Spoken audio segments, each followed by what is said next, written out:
Good morning, welcome to Catex TV. My name is Frank Fortunato. Today is Wednesday, February 18, 2015. If you want to follow us on Twitter, go to Catex TV. The northeastern United States and the Midwest continue to suffer under a near-record cold snap. The temperature is absolutely freezing at 7 degrees here in Princeton, New Jersey. Boston is under some 6 feet of snow, apparently, and more is forecast. Meanwhile, in the wake of the most recent big buy in insurance and reinsurance, the acquisition of Brit Insurance in London by Fairfax Financial up in Canada, Fairfax Financial's CEO Prem Watsa explicitly ruled out merging Brit's insurance operations with the company's existing Lloyd's operations. Advent and Newline, which are both owned by Fairfax, according to Watsa, will continue to be run independently of Brit.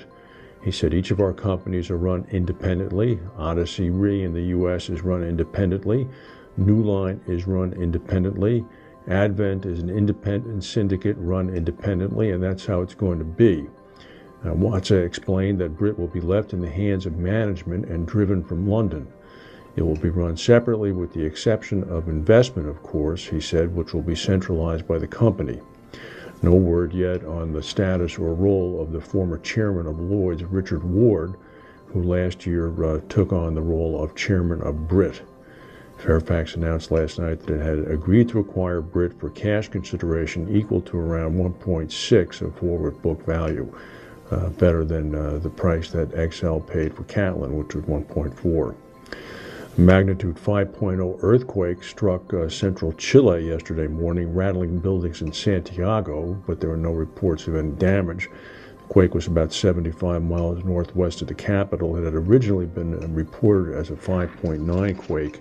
There were no tsunami alerts. Greenlight Re, which is a hedge fund insurer, or I should say reinsurer, operated by David Einhorn, saw its net profit halved in 2014 to $109 million. The reinsurer posted a significant drop in both premium and investment income. However, the story is not all bad. It looks as if Greenlight Re is exercising underwriting discipline. Their net earned premium amounted to $354 million, down 35% from about $548 million last year. They also saw a drop in investment return down to 8.7% compared to 19.6% the previous year. 8.7% on investment return is still pretty good in 2014. Einhorn does a good job. Bart Hedges, who is the CEO of the company, said that 2014's premium volumes decreased as the company did not renew business that was inadequately priced. So it looks as if they're in for the long haul. Their claims experience went up, but they also exercised discipline and did not write just simply to take in money. Guy Carpenter has appointed Matthew Eagle as managing director and head of international analytics. They picked him up from Willis. At Willis, he had formerly been the head of catastrophe analytics and a regional director of Willis Re International. Eagle is going to join Carpenter's London office and report to Nick Franklin. He's going to come on board on August 1st. RSA Insurance Group announced today that it had sold its 26% stake in the Indian insurer Royal Sundaram Alliance Insurance Company. They sold it to Sundaram Finance Limited, its joint venture partner. They're going to receive about £46 million in exchange for the stake. Stephen Hester, the CEO of RSA, said that this transaction continues the excellent momentum of our disposal program. This disposal is the latest in a line of sales by Hester as he battles to streamline the UK insurer's disparate global operations. In July, Swiss Re Corporate Solutions agreed to pay £71 million for RSA Chinese business. In August, RSA sold its Singapore and Hong Kong business to Allied World for $215 million US. They've also sold some of its continental European assets for £300 million. They disposed of its Baltic and Polish businesses, and it also made a further £30 million from the sale of its Swedish headquarters buildings in Stockholm. In North America, they sold its majority stake in the Canadian intermediary Noraxis Capital Corporation to A.J. Gallagher for $388 million U.S. in May of last year.